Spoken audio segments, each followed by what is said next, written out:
Estamos de regreso en esta segunda parte de la entrevista para radio, en un ejercicio que vamos a tratar de compartir con ustedes para que luego ustedes hagan este ejercicio de campo que posteriormente será evaluado a través de un segundo parcial.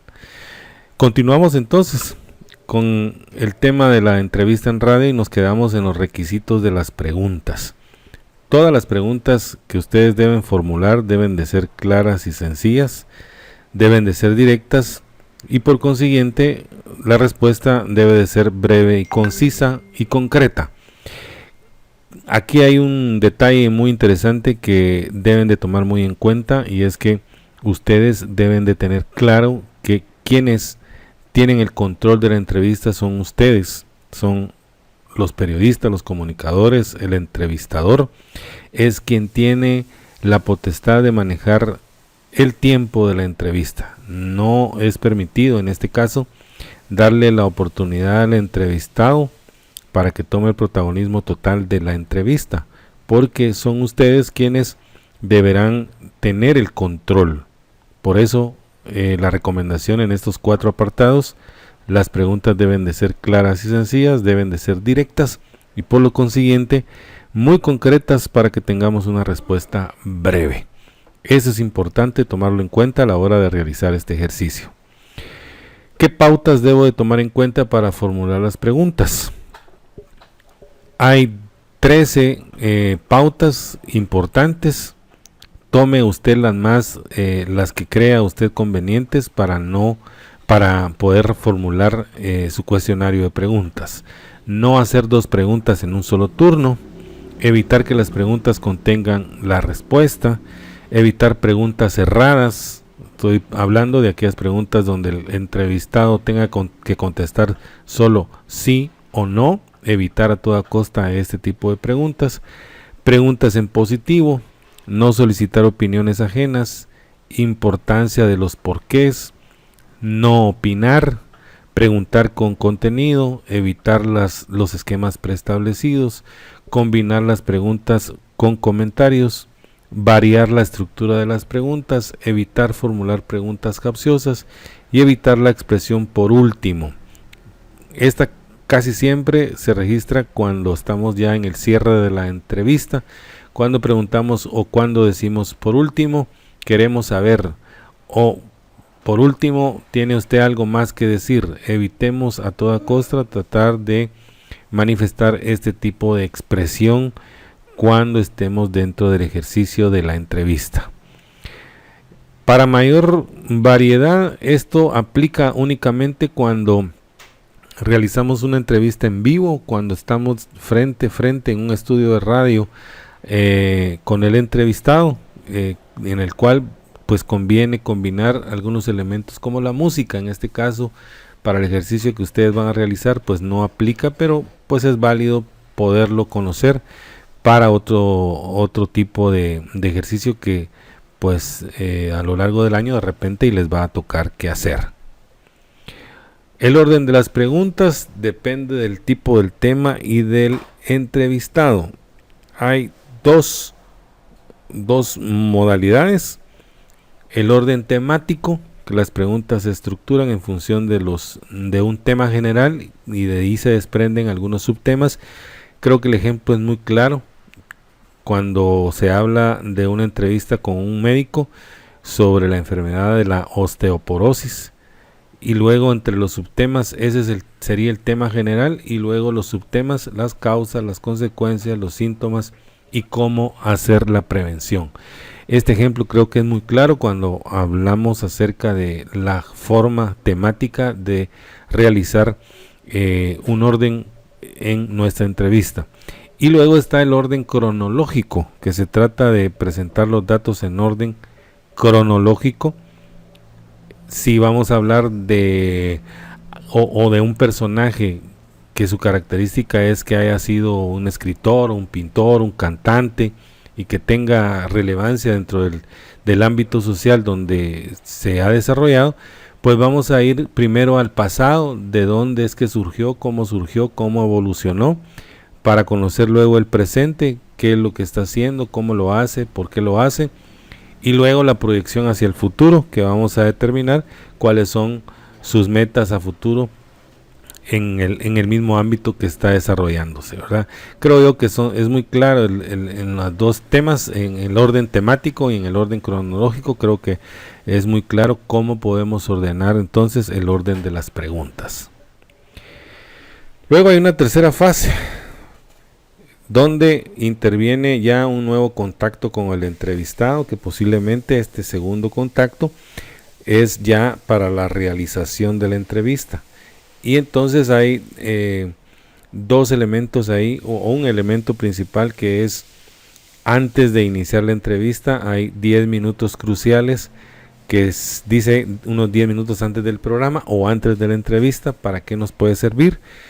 Para tranquilizar al entrevistado, o diría yo, para tranquilizarnos tanto entrevistado como entrevistador, para contrastar algunos últimos datos, para ultimar algunos asuntos que de repente tengan que se van a tratar.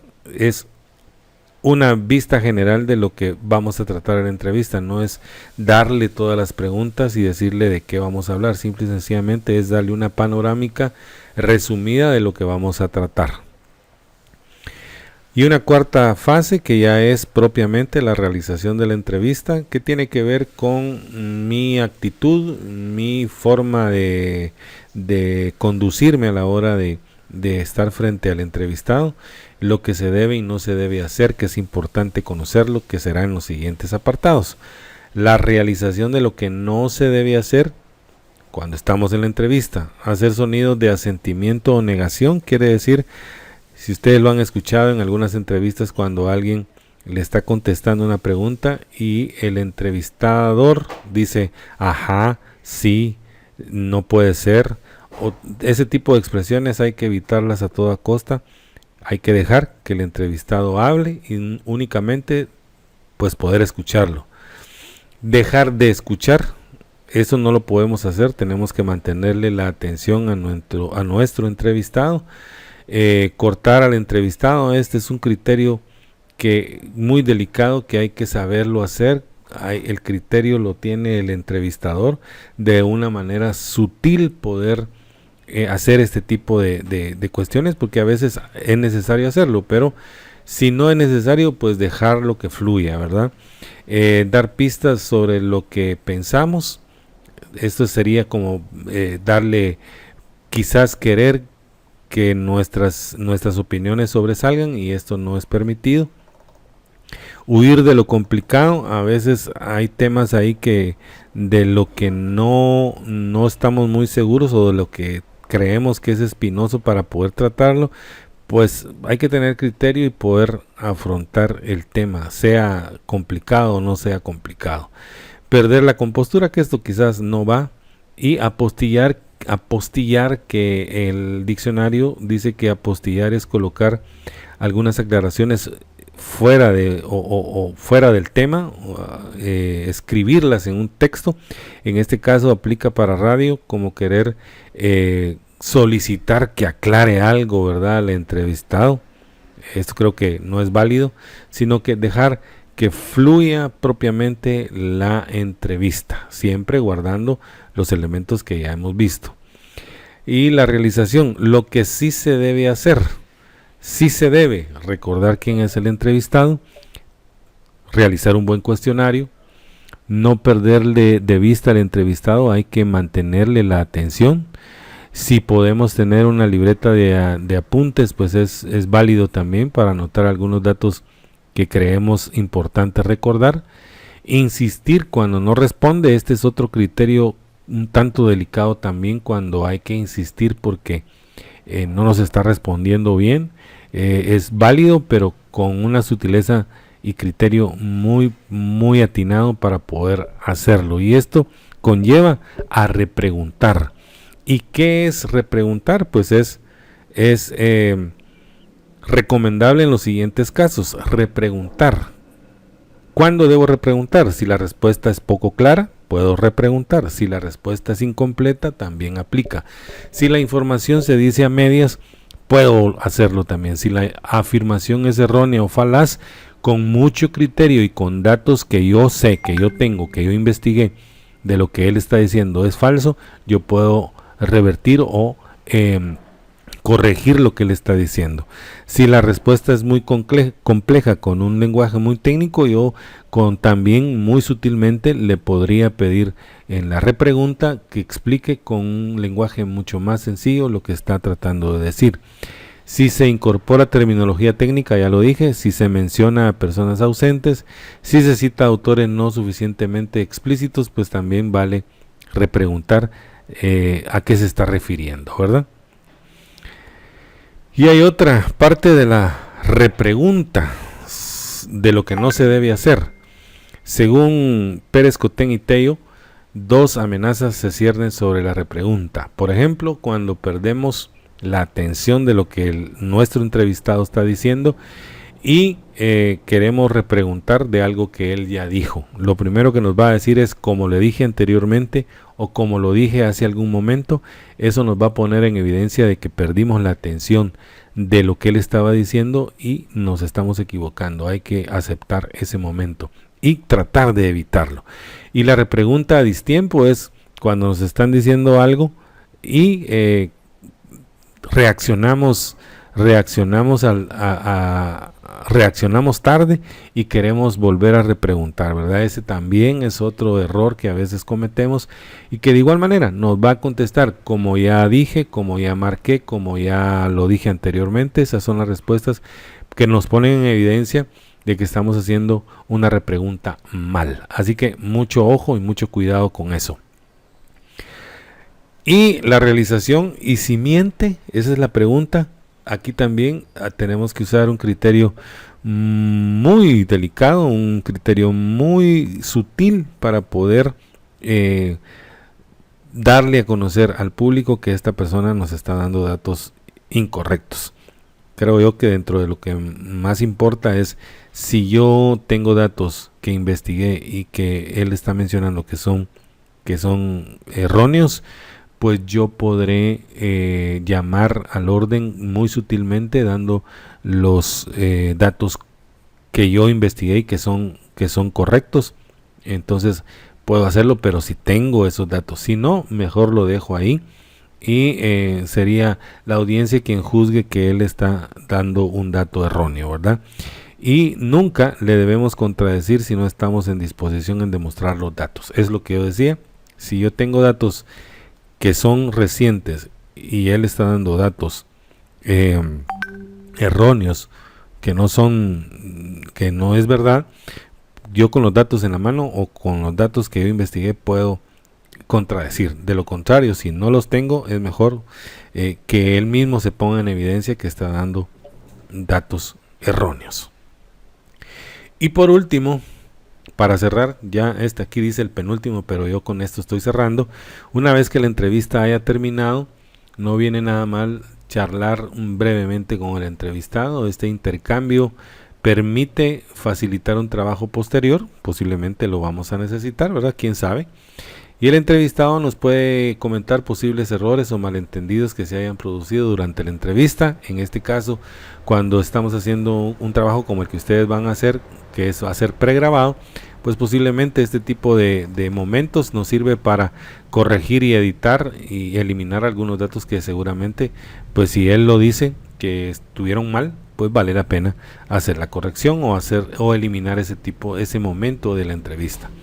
Además, siempre conviene quedar bien con todos los entrevistados. Quedar bien con todos los entrevistados no quiere decir que estemos faltando a la ética como comunicadores, como periodistas. Hay que tener mucho cuidado. Es una línea muy delgada que podemos transgredir y que de alguna manera se puede dar a malas interpretaciones. Entonces, tómelo muy en cuenta. Quedar bien no es hacerle la barba, como dirían los mexicanos, o tratar de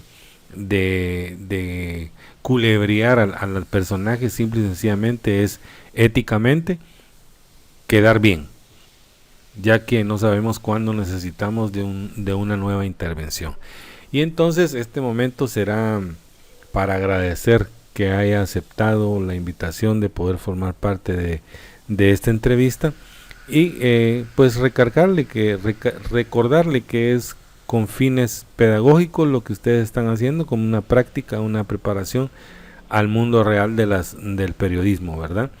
Y esta última cortesía muchos estiman en gran medida, así que espero yo que sus trabajos puedan tener de alguna manera esa valía importante que buscamos de desarrollo de la comunicación en nuestros estudiantes a través de este curso, para que pues puedan tener un entrenamiento de campo muy apegado a la realidad, en este caso de lo que se hace en el campo periodístico. Con esto estoy despidiendo este tema de la entrevista en radio. Espero que podamos tener buenos trabajos para evaluar durante las próximas semanas, que serán seguramente lo que ustedes tendrán que realizar. Con permiso y hasta la próxima.